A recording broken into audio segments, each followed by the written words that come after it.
During his prime competitive years, Mike Mentzer's physique stood as a model of classical proportion and logic in motion. His abdominal development, deep, sharply defined, and perfectly symmetrical, reflected not endless hours of grinding repetition, but a combination of very low-volume training and precise nutritional control. Every muscle seemed engineered, every detail deliberate. In the years that followed, particularly through the 1990s as he trained natural clients, Mentzer refined the system even further.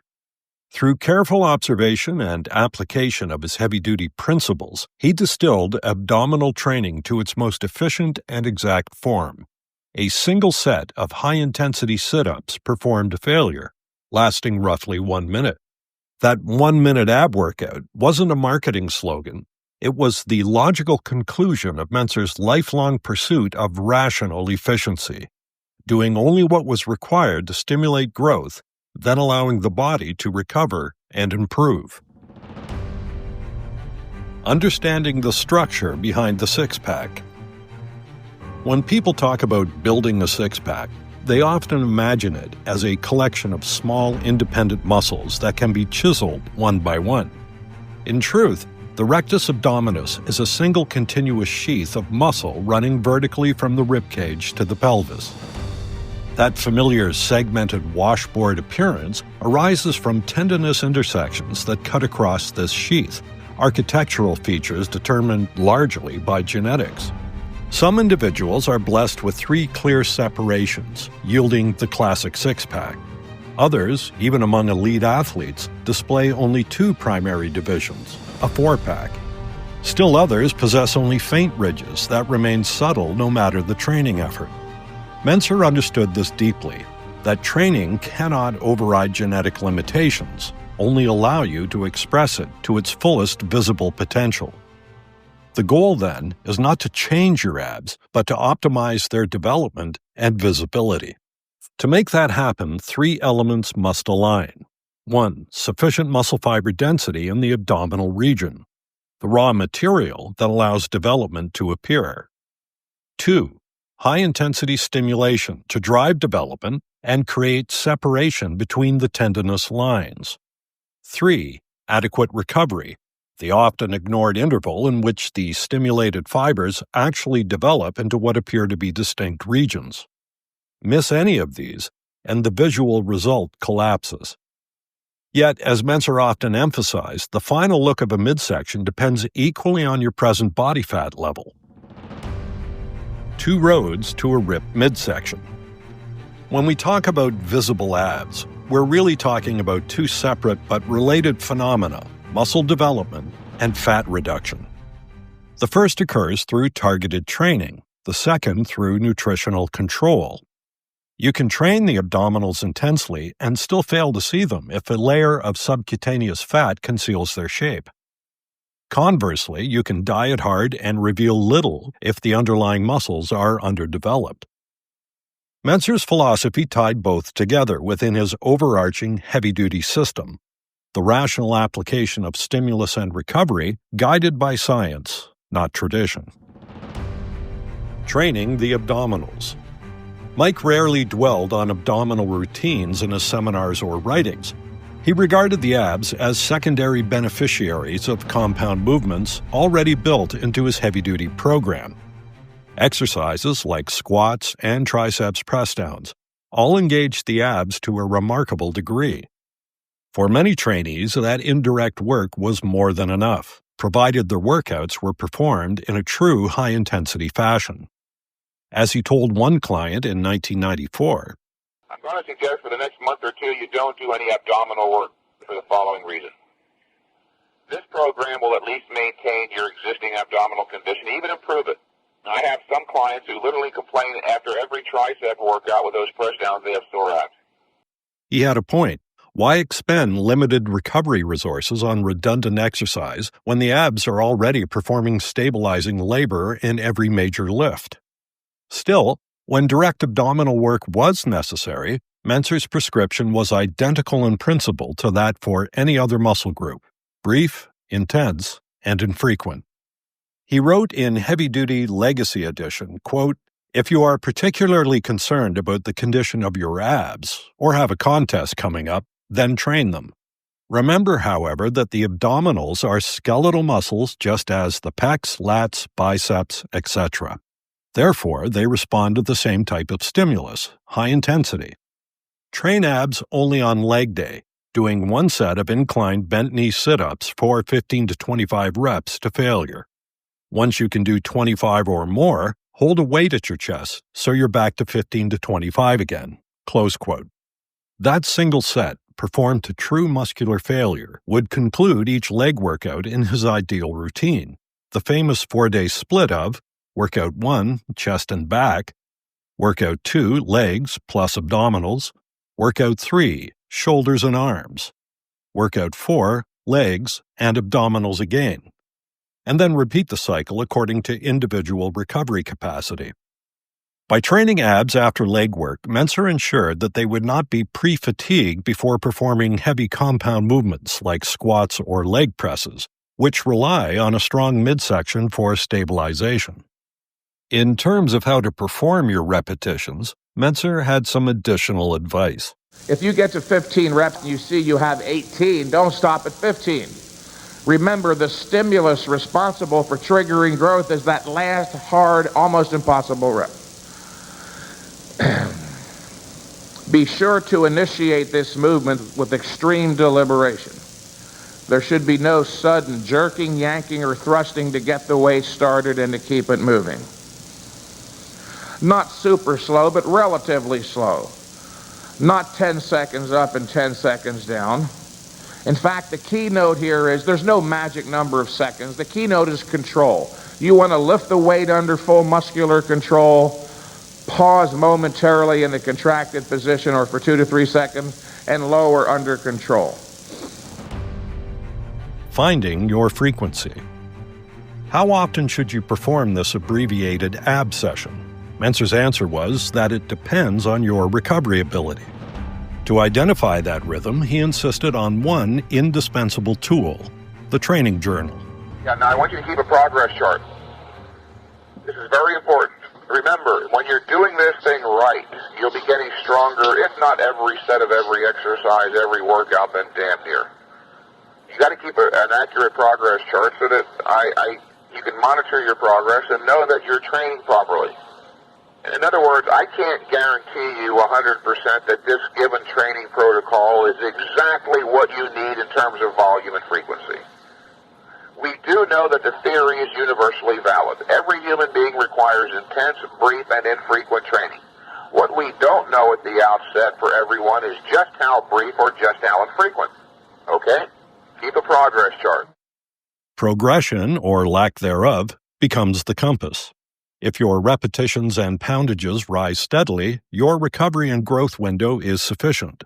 If they stagnate, your numbers reveal that while you may be allowing enough time for recovery, you are not allowing enough time for growth. If they decline, you're overtraining, stealing from recovery to pay the debt caused by unneeded effort. Mentzer was clear about the individuality of this process. The general theory of train hard, train brief, and infrequent was valid.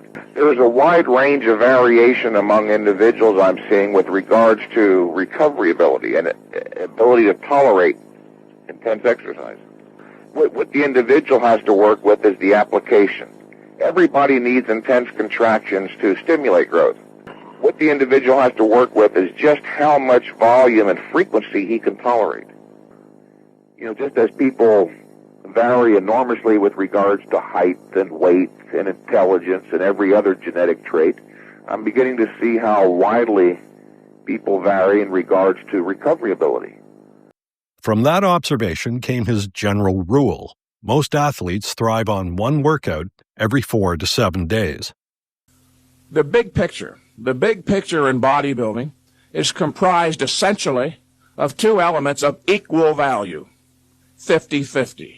Not 60-40 or 70-30, but 50-50. The first element, 50% of the big picture, of course, is the workout itself. And the other element, just as important as the workout, the other 50% is the rest period between workouts. And this is why that is true.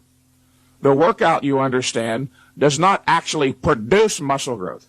Remember, the workout merely serves to stimulate or trigger the body's growth mechanism into motion. It is the body itself, of course, which actually produces the growth, but only if left undisturbed during a sufficient rest period. You don't rest enough, you don't grow enough. And I have found that for most, one workout every 4 to 7 days, as I said before, is literally almost miraculous compared to any other frequency protocol. For listeners accustomed to daily ab sessions, this sounded heretical, yet Mentzer's reasoning was rooted in physiology, not bodybuilding rituals. Dispelling the myths, no such thing as spot reduction.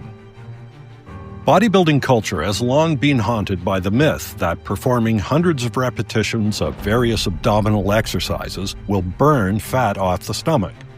Mentzer dismissed this as superstition. In a 1990s interview, he addressed the misconception directly. A lot of people are obsessed with training their abs. They think that performing endless numbers of sit-ups will somehow whittle away the fat on the abs, which of course is ridiculous. There is no such thing, listener, as a localized fat loss. And you cannot achieve even generalized fat loss by exercise alone. The losing of body fat is contingent primarily upon calories. If you're consuming less calories than you need for maintenance, your body will be forced to revert to its fat stores for energy. Do you train your abs in the same manner? Do they respond the same way to high-intensity training? Exactly. The abdominals, understand, are skeletal muscles, just like your pectorals, your latissimus, your biceps, your triceps. Therefore, they respond to the same type of stimulus, high-intensity training in little amounts. Think of it this way. Picture sitting before you a cup filled with water. The cup represents your skeleton, the water, your body fat. Now imagine wanting to remove water from only one specific area, say the right-hand side of the cup. You take a teaspoon and begin scooping from that one spot, working furiously. Yet, as you do, the water level lowers throughout the cup, not just on the right side. The same principle applies when you go into a caloric deficit. The water, your stored fat, decreases across the entire body, not just in one region. Everyday experience confirms this. You may run into an old friend and exclaim, "You've lost weight." They might reply, "How could you tell?" And your answer, "I can see it in your face." Of course, that friend hasn't been doing face exercises. Fat reduction is systemic, not local. The body mobilizes energy stores proportionally, drawing from all fat cells as needed. Muscle tissue and fat tissue are entirely different cell types. No amount of contractions in one area can directly influence the fat layer above it. So, if after several weeks in a calorie deficit your love handles haven't completely disappeared, patience is the answer. Continue until the water level in your cup, your overall fat stores, drops far enough for those final areas to follow suit. Mentzer's genius was in cutting through myth with reason, using logic and physiology where others relied on folklore. Reducing body fat. All food contains energy, and this energy is measured in calories. If you consume more calories than your body needs, your body will store the surplus as fat. However, the process also works in reverse. If you consume less calories than your body needs, your body will use the stored fat to make up the difference. So how do you determine how many calories your body needs? Mike Mentzer had a method. How do you know what your daily maintenance need of calories is? Easy. Every day for 5 days, write down everything you eat and the quantity. Everything. At the end of each day, sit down with a calorie counting book and add up the day's total calories. Remember, do that every day for 5 days. And after the 5th day, add the 5 numbers, divide by 5, and you'll have your daily average calorie intake. Now, if you haven't gained or lost weight during that 5-day period, then that is also your maintenance need of calories. Once you've arrived at that number, you now have determined your cruising speed of calories. That is, how many calories you need to maintain your present body weight and body composition. To lose body fat, you need to consume fewer calories than this number. As Mike recommended, to lose body fat, simply reduce your calories to a lower daily figure. Don't be too drastic at the start, however. Begin by cutting back your daily intake by 500 a day, and as each week passes, reduce them by perhaps 200 more calories a day. This gradual calorie reduction will inevitably result in your being ripped if you have properly assessed your condition and have given yourself enough time. Remember, eat a well-balanced but reduced calorie diet and you will get ripped. When these two factors are combined, high-intensity training paired with sufficient recovery and a caloric deficit, you will be doing all that is required to build a washboard stomach, or at least to have a tight, compact-looking midsection.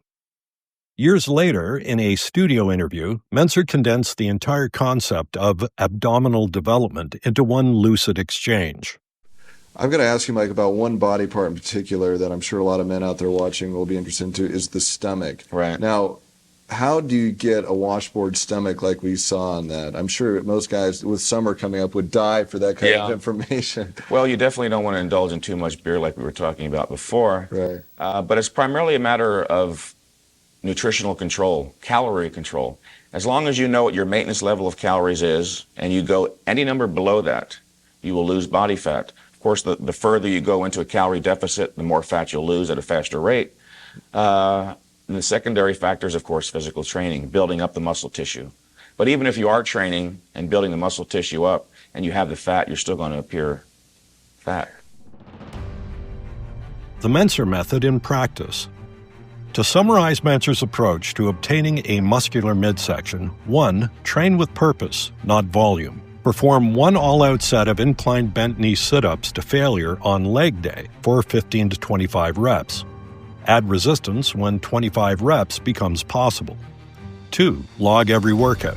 Track weights, reps, and rest intervals meticulously to determine whether recovery time is adequate. 3. Respect recovery. Train abs no more frequently than your legs, typically every 4 to 7 days, and rest completely between sessions. 4. Control calories logically. Calculate your maintenance level over 5 days, reduce intake gradually by 500 calories per day, adjusting weekly as needed. 5. Be patient. Fat loss and muscular development occur on biological time, not emotional time. Mentzer's method demands intellect and restraint, not impulse. Mike Mentzer's approach to abdominal training was, in a word, rational. No hours upon hours of midsection work, no daily or twice-daily ab marathons, just precisely what was required in terms of training to stimulate the stomach muscles to grow enough to be visible, and precisely what was required in terms of diet to make them stand out. It represents, in the final analysis, truly the thinking person's approach to ab training.